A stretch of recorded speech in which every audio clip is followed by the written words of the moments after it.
I'll talk to you about some other shows that you've been on and worked on. One of them is Playhouse 90. Yeah. Well, I didn't direct that. I acted in it for a peculiar reason.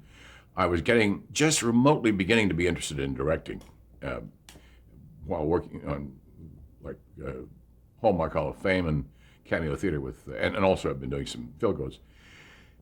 And so when heard about this incredible show, Playhouse 90, that was going to be doing 90-minute shows and with very advanced budgets, I talked to Johnny Frankenheimer, whom I knew, and I said, I'm very intrigued. I want to watch you work.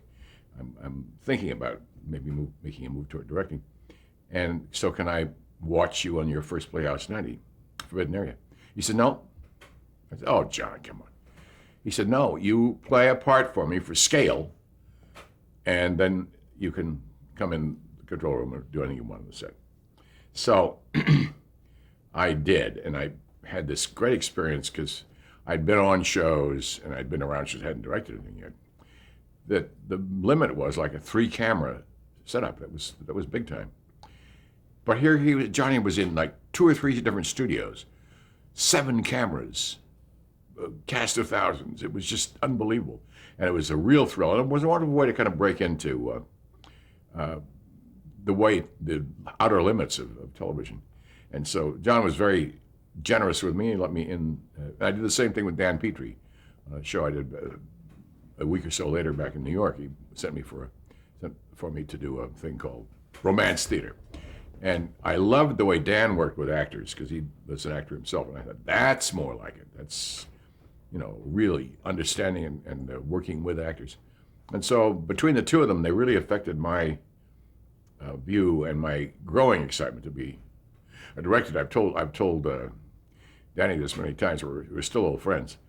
And so I said, well, I can forgive you for the fact that you've taken an Emmy away from me. We were up in the same year. I was up for Execution of Private Slovic, and he was up for Eleanor and Franklin, and he won. And but it was such a wonderful show that I couldn't hold it. Also because I love Danny. What a great family that is, the Petrie family. Dorothea Petrie is a producer. I worked with her. She's lovely. Going back to Forbidden Area, do you remember what role you played? I have the faintest idea. I was so occupied with watching everything being done technically, for the first time turning on to the idea of what the technique of it was, because as an actor I hadn't been remotely interested in what was being done with the camera or lights or whatever. And this time now suddenly, whambo, the whole new world was opening up to me. And I was hypnotized by that. And by the fact that I was working with some wonderful actors that I had worked with in the theater. Vincent Price, I was in The Ladies Not for Burning on a roadshow company with that as an actor. And Diana Lynn, Victor Jory, these are people all I had worked with. And so that was a great experience. I didn't even know until you reminded me that Tab Hunter was in it, because I had no connection with him at that point. Hey, let's jump back over to some of the shows that you were directing in the 60s. Peter Gunn. Yeah. That came on about the time I was doing also Twilight Zones and Naked Cities. I was going back to New York to do those. I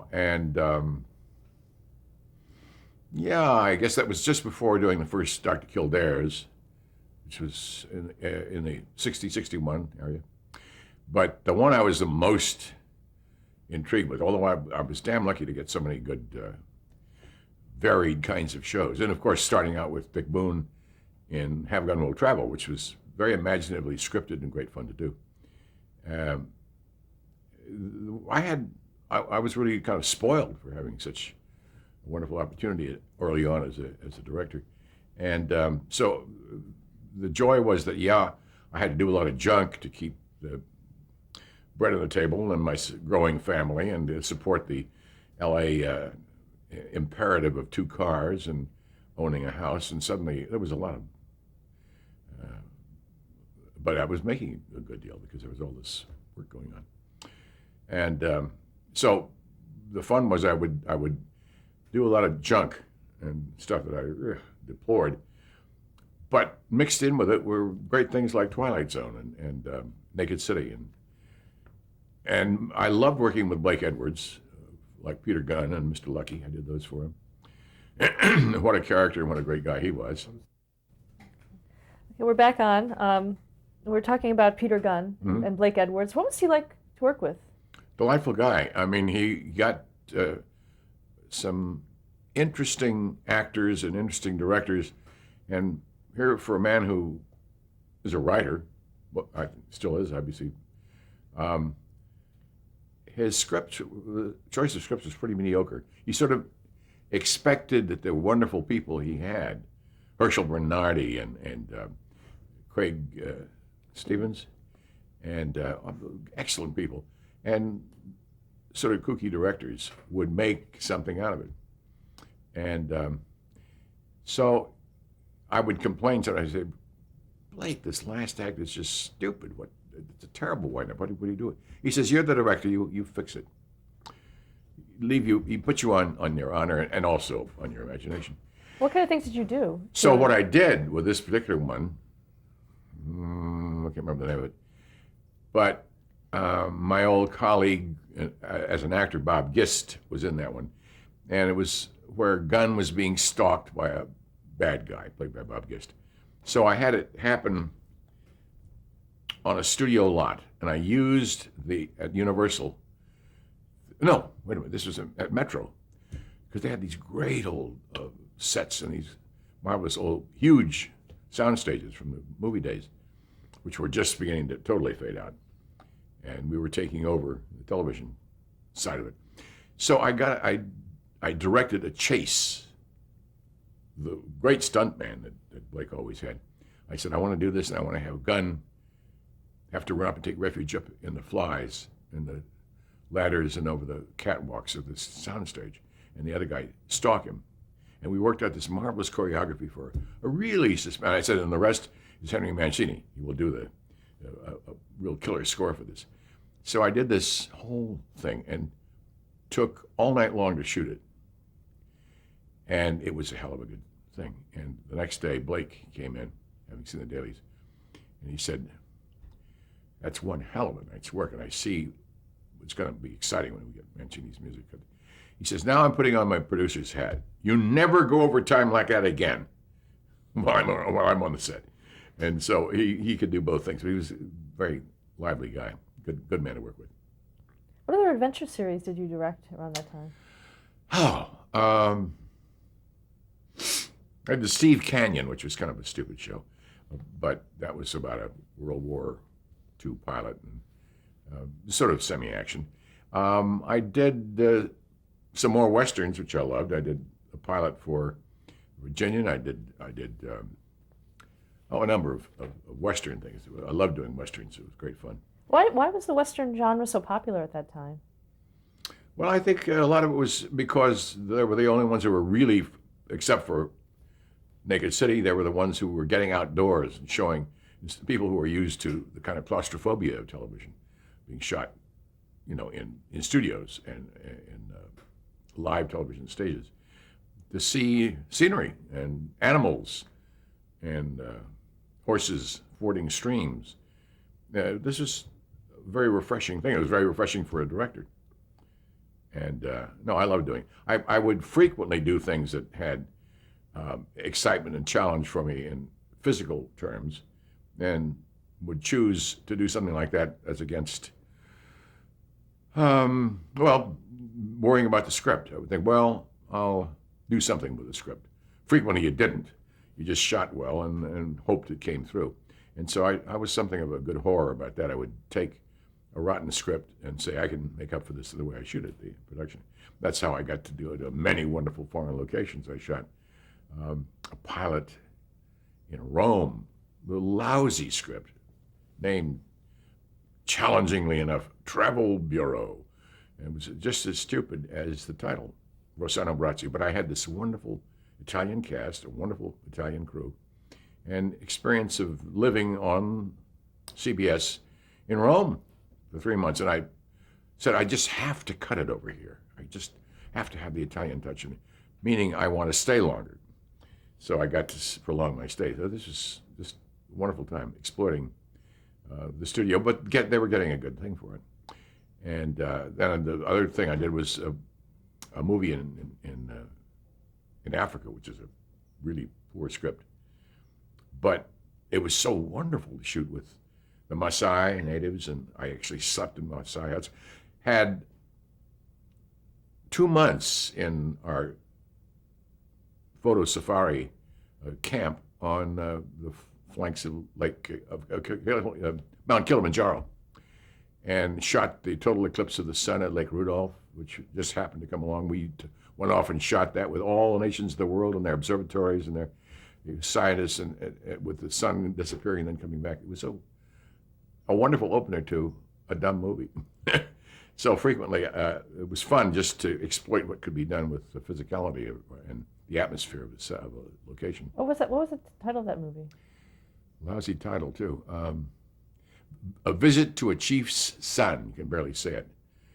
But it turned out to be good, fairly good, fun to watch because of all the animal footage, great animal footage, and the Maasai troops, the whole Maasai situation. I got great situations where they got to trusting me and they would let me film rituals. I filmed the circumcision ritual of the chief's son, which is a blood curdler. I mean, it was really, they wait till the boys are 17 and then they circumcise them.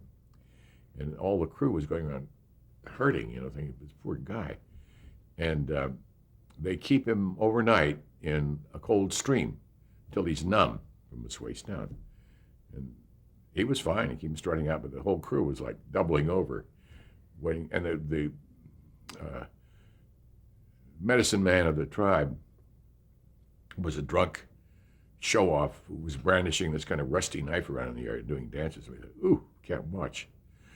But he was very efficient about the cut, and naturally, being film in those days, we didn't show a close-up of it. We got faces and reactions, which were wonderful. This is the real thing. And the women of the tribe all have stones in their hands, because if the young man shows one sign of fear, if he tenses up, they can stone him to death. He's not worth becoming a man. So between being numbed in the water all night and the fear of death, they are very plucky. And it was a wonderful experience all the way around. Let's go on to Dr. Kildare. Mm-hmm. Talk about that experience. Yeah, this was, I did the pilot on it. What year? Somewhere in 60, 61 in there someplace. And then I did about 6 or 7 more of them. And I was able to bring wonderful people in as actors, because Chamberlain, who became a pretty damn good actor as time went on, in those days was hopeless. He was a stick. He was just a beautiful body, very handsome blonde, and obviously instantly on camera he was a huge success. But he was terribly wooden and deadly and didn't have any liveness to his performances. So that was something of a chore. How was he cast? I don't know. I was told that I was to do this pilot with very good money, and I liked the script, and I had no choice in those days. This is 60. I'd only been directing 4 years, 5. And so I meet Richard Chamberlain, because even then I would have at least a day's read through. Oh my God, what am I into? Because he was not an exciting reader. And so I muddled through about 8 of them. And I had a wonderful experience, because I had worked with Robert Redford in his first piece of film on The Twilight Zone. He'd never done film before. I'd seen him on Playhouse 90 as live. And I thought he was terrific. And so, like the week after we'd done this Twilight Zone,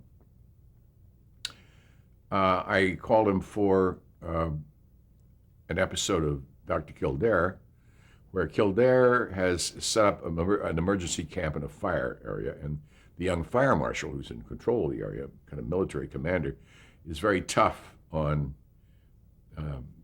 Dr. Kildare and resisting him. And there was a good confrontation scene, and I thought, oh, no, I can see it now. Richard's going to say his lines, hit his marks very well, and just be prissy as hell.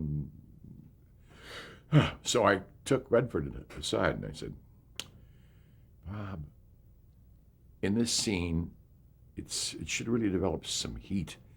I've got 2 cameras going. I'm not going to tell Richard about this, but when you start getting into really disagreeing and arguing, shove him, push him. He said, can I really? I'd love it. I said, sure.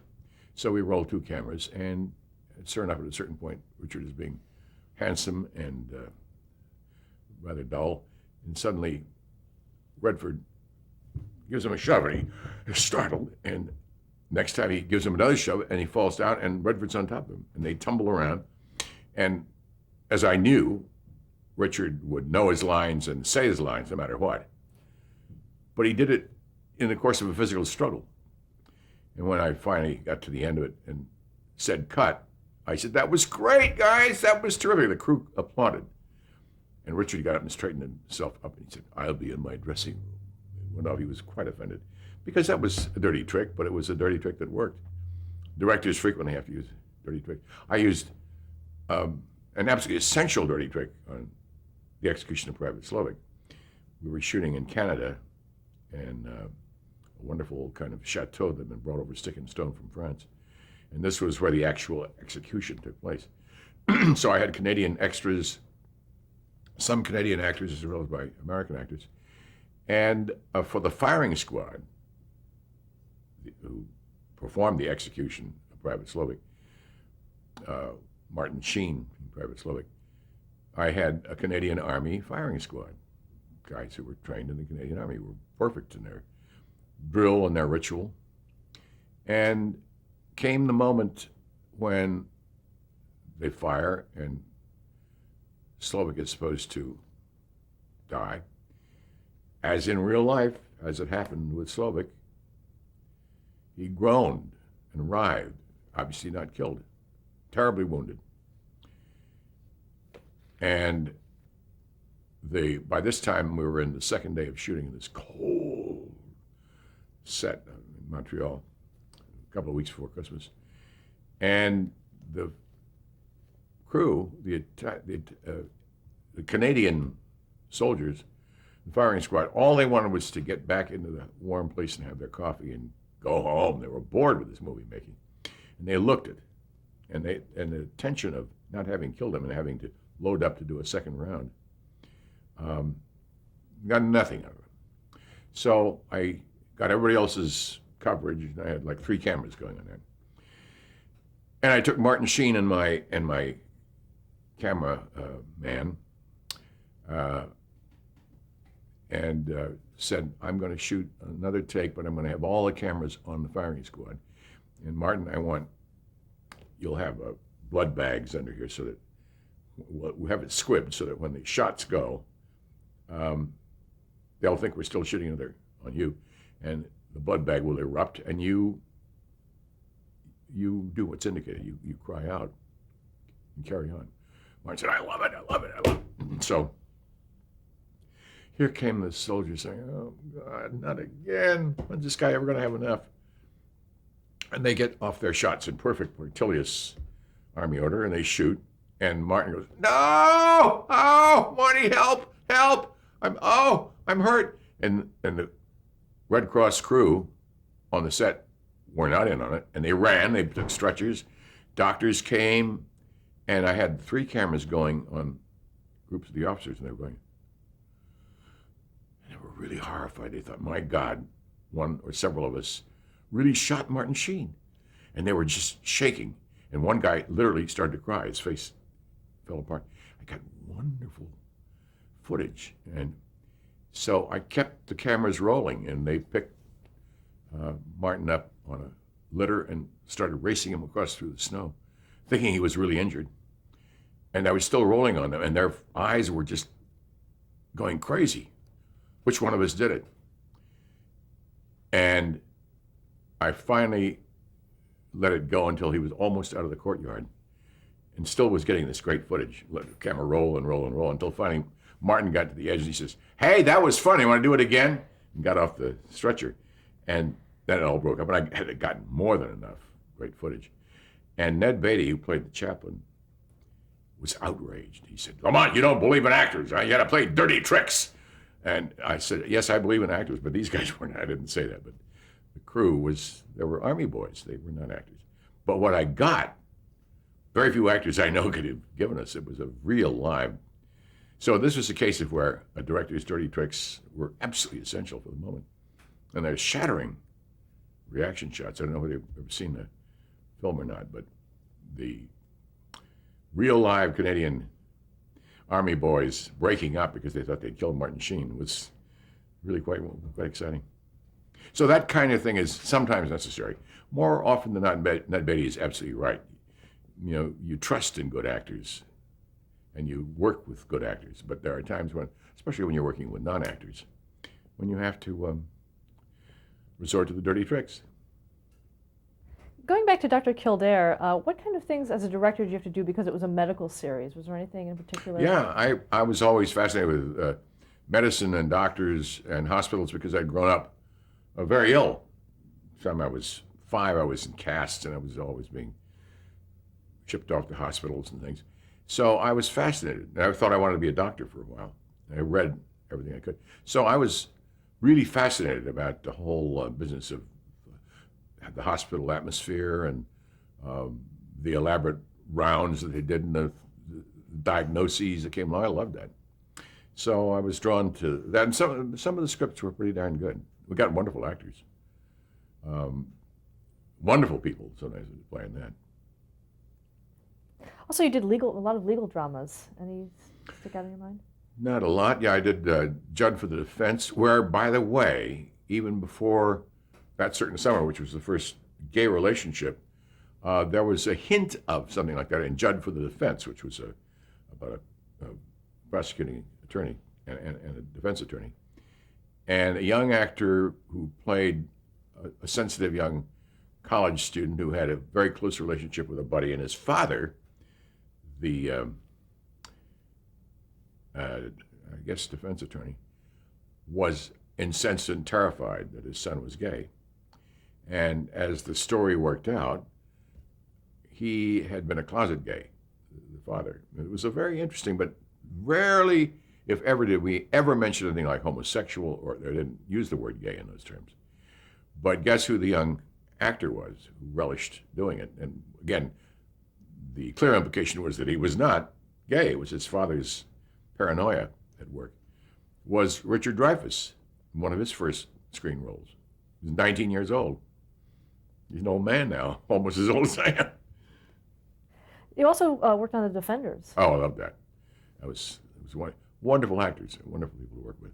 You know, a New York round of actors, and worked with some excellent theater people in the course of doing these, because it was a very attractive thing for a theater performer to be able to come and get that really nice extra check by working in the daytime on a television show.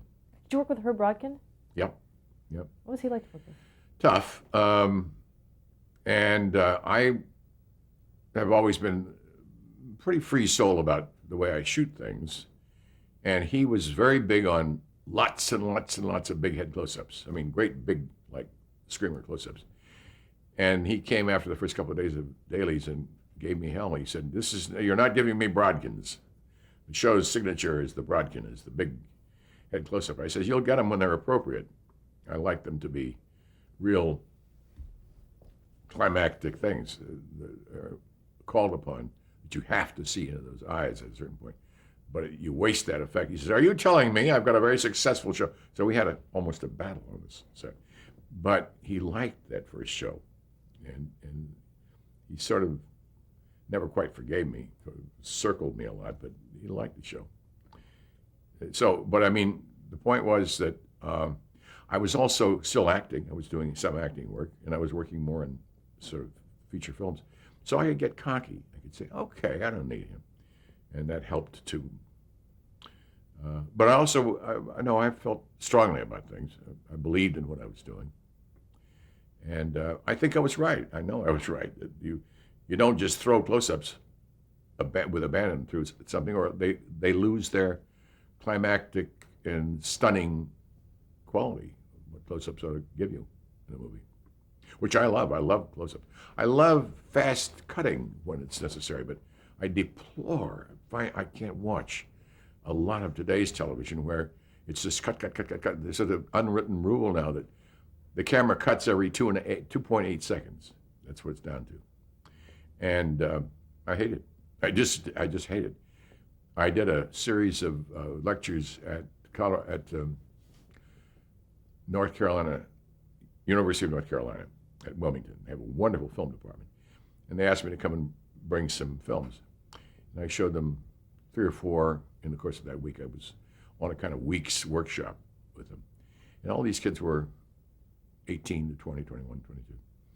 And after I'd shown them 2 or 3 of them, I said, you know, the youngest of these films were done 10 years before any of you were born. How does it feel? How do you react to the technique as against to what you're studying and what you're doing yourselves and what you admire in today's film work? A lot of hands went up, and this young guy said, well, you know what? I didn't like it first. I thought, God, this fellow's slow. And then I realized I was held, and my attention was demanded by the fact that you weren't distracting me by cuts, and that you stayed with the scene, and that you let the scene develop, and you intensified it without, because I love to do, I still do, would do long takes, would do 1.5, 2-minute takes without a cut. And allowing a scene to develop with a little more movement and some movement for the actors, turning them, blocking them in such a way so that they're getting key moments across in different interesting face-featuring compositions. And so I said, so what did that do for you? He said, well, I just found I was more involved in the story. I really liked it. And by the time I saw the third one, I thought, this is the guy's technique. And I said, well, I still do it to a degree, but I sure did it in those days. And he said, well, I found that's why I'd like to see him again, because I'd like to learn from that. Well, I nearly wanted to cry. It was so wonderful to have this kid in film school seeing something that he had not been exposed to. Growing up in the whole mystique of cut every 2.8 seconds. You should not lose your audience. You should keep them alert by bang, bang, bang, bang, bang, bang. So that's one fun thing I'm doing by going out and talking to universities. How closely did you work with editors? Very closely. I would work, yes, I would stay with you. I had good editors who had good instincts, but I would go over that editor's rough cut after I'd shot the film. And they would have been cutting through the shooting process, so I'd get to them and they would be 90% edited. And then go over the whole thing and find the rhythms that I really wanted. And so I've worked very harmoniously and very happily I love the editing process. It's amazing what effect you can have on a storytelling that you can't even begin to predict when you're just sitting in closet with your script. And then you see what you've done, and whole new elements are exposed to you as you're editing. Let's stop there to change the tape.